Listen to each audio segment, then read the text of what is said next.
opinion did you feel it? I mean, we're from around here, so I was looking at the crowd and I was like, oh, there's that person, there's that person. There's familiar faces, do you know what I mean? So when there's familiar faces coming to watch you box someone that they probably know as well, you're like, well, I want to wake up on top.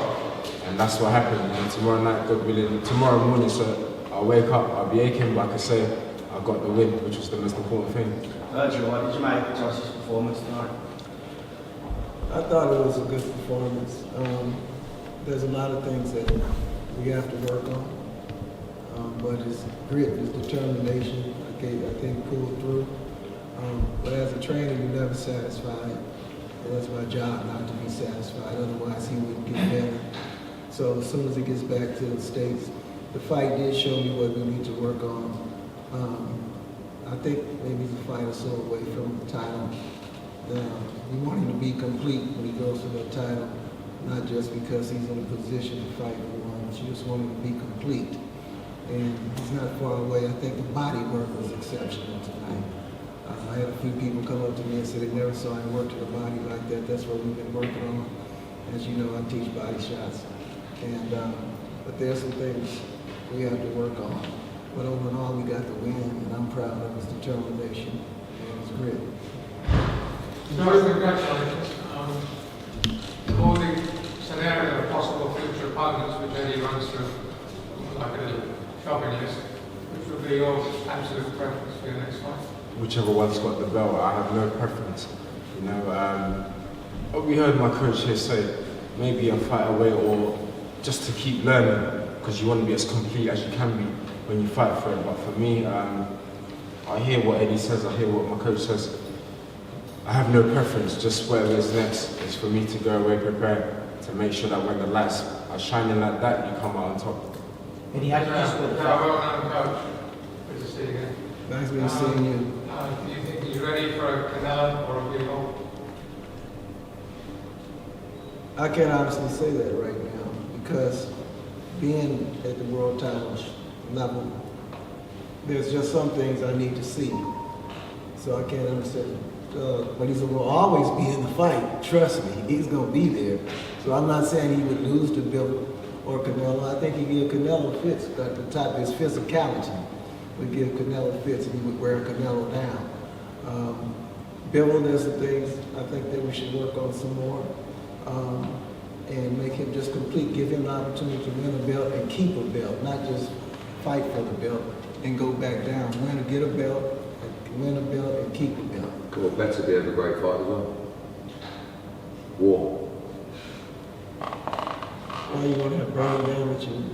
It's a great fight, isn't it? Style-wise, though, isn't it? You know, it's a great fight. Yeah, it's a great fight. Eddie, there was mixed reaction. You trained many top amateur fighters throughout your time. Where would you rank Josh in your class of pupils? Where would I rank him? Where? In your class of pupils of top fighters that you've trained? I think at this point he's the second best fighter I've had. I've had some good fighters, like Amir, but you know they weren't dedicated like Josh. I take the dedication that he gives, and that's what makes me excited to train him. So because of his dedication, coming over to the States for 5 months, that's a serious sacrifice. I even opened up my home to him, he's so dedicated. So I have him second on the list behind Andre.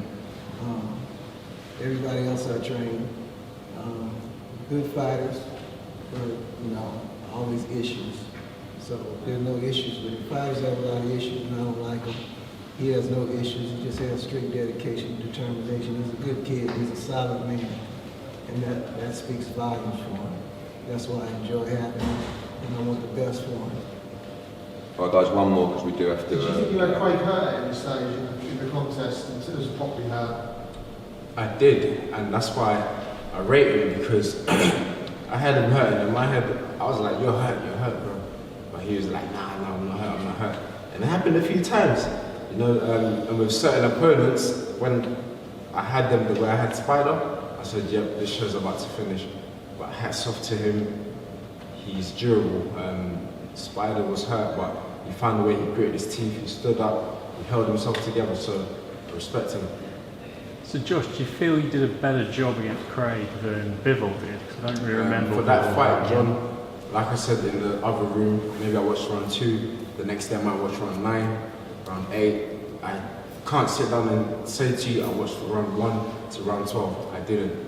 So, and I've been off social media for the week, so when people are saying he gave a good account against Bivol than Canelo did, I'm like, your opinion, I wasn't tuning in, I haven't made that comparison.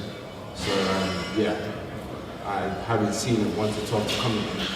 So I could ask Eddie the same question. Do you think Josh did a better job? Well, I mean, it was a much more physical fight than the Bivol fight. You know, Bivol couldn't put a dent in Craig Richards, didn't hurt him at all in the fight.